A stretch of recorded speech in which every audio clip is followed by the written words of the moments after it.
ଆଜି ଆମେ ମୟୂରଭଞ୍ଜ ଜିଲ୍ଲାର ଦୁର୍ଗମ ଗ୍ରାମ୍ୟ ଅଞ୍ଚଳ ଯାହାକି ସାରସ୍କଳା ନିର୍ବାଚନ ମଣ୍ଡଳୀର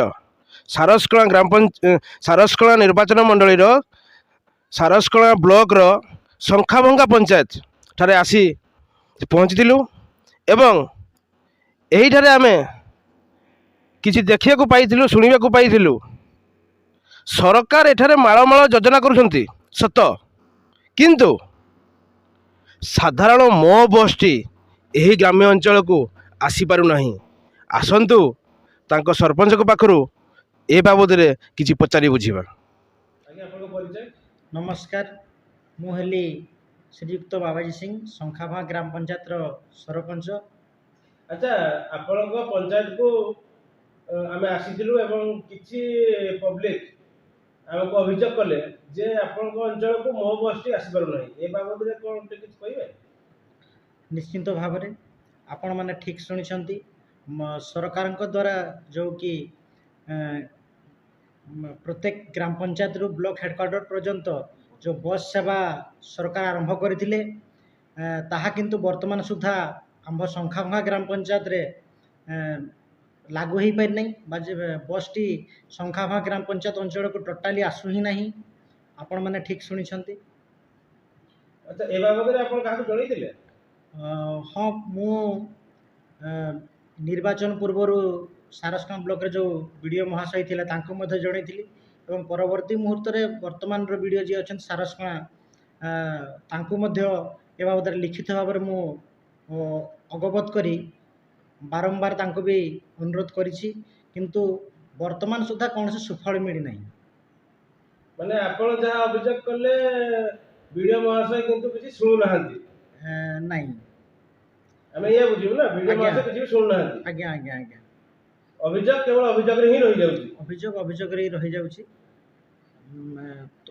କାହିଁକି ନା ମୁଁ ଏତେ ଦିନ ଧରି ଅଭିଯୋଗ କଲିଣି, ଯାହାଫଳରେ ବର୍ତ୍ତମାନ ସୁଦ୍ଧା ତାହାର କୌଣସି ପ୍ରତିକାର ବାହାରି ନାହିଁ, ଯାହାଫଳରେ ଏଇ କଥାଟି ଭାବିବା ନିଶ୍ଚିନ୍ତ ସତ୍ୟ।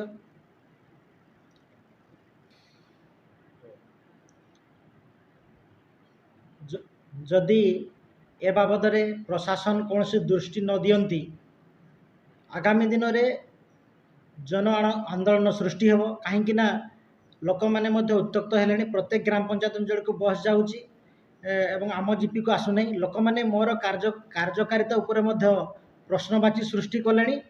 ଯଦି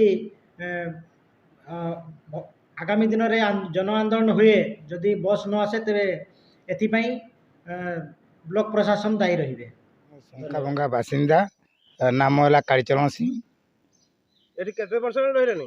ହଁ, ଦୀର୍ଘ ମାନେ ବାପାଙ୍କର ତ ମାନେ 55ରୁ ପାର ହେଲା, ଆଉ ମୋର ଏବେ 54 ପହଞ୍ଚିଛି। ଆଚ୍ଛା ଆଚ୍ଛା ଆଚ୍ଛା, ଆପଣଙ୍କ ଅଞ୍ଚଳକୁ ବସ୍ ଆସୁନି ବୋଲି ଆମେ ଶୁଣିଲି, ଏଇଟା ସତ? ହଁ ଆଜ୍ଞା, ସତ। କେନେ ଆମେ ବି ଶୁଣିଛୁ ଯେ ପ୍ରତ୍ୟେକ ପଞ୍ଚାୟତକୁ ବସ୍ ଯିବା ଆସିବା ଚାଲୁଛି ମୋ ବସ୍, କିନ୍ତୁ ଆମର ଶଙ୍ଖାଭଙ୍ଗାରେ ଏ ପର୍ଯ୍ୟନ୍ତ ମୋ ବସ୍ ପହଞ୍ଚିନି। ଆମେ ଆପ୍ଲିକେସନ୍ ମଧ୍ୟ ଦେଇଥିଲୁ ଯେ ତଥାପି ସେଟା ଗ୍ରହଣ କରିଛନ୍ତି କି ନାହିଁ ସେଟା ଆମେ କହିପାରିବା ନାହିଁ। କାହିଁକି ଯଦି ଗ୍ରହଣ କରିଥାନ୍ତେ ତାହେଲେ ତ ବସ୍ ପଠେଇଥାନ୍ତ, କିନ୍ତୁ ବସ୍ ଆସୁନି।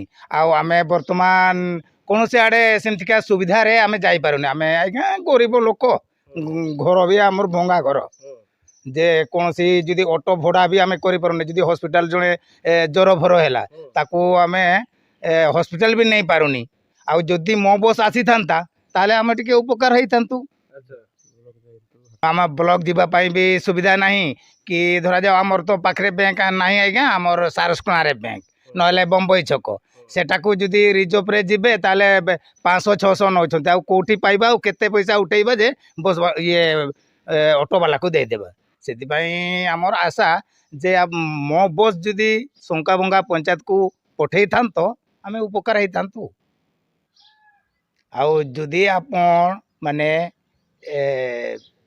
ଏଇ ମୋ ବସ୍ ଯଦି ଆପଣ ନ ପଠେଇବେ ତାହେଲେ ଆଗାମୀ ତିଥିରେ ଆମେ ବାଧ୍ୟ ସେଟାକୁ ମାନେ ଷ୍ଟ୍ରାଇକ୍ କରିବା। କାହିଁକି ନା ସବୁ ପଞ୍ଚାୟତକୁ ଆସୁଛି ଆଉ ଶଙ୍କା ଫଙ୍କା ପଞ୍ଚାୟତରେ କାହିଁକି ଆସୁନି। ମୟୂରଭଞ୍ଜରୁ ବ୍ୟୁରୋ ଚିଫ୍ ମୁରାରୀ ମୋହନ ମହାପାତ୍ରଙ୍କ ରିପୋର୍ଟ G9 ଓଡ଼ିଆ।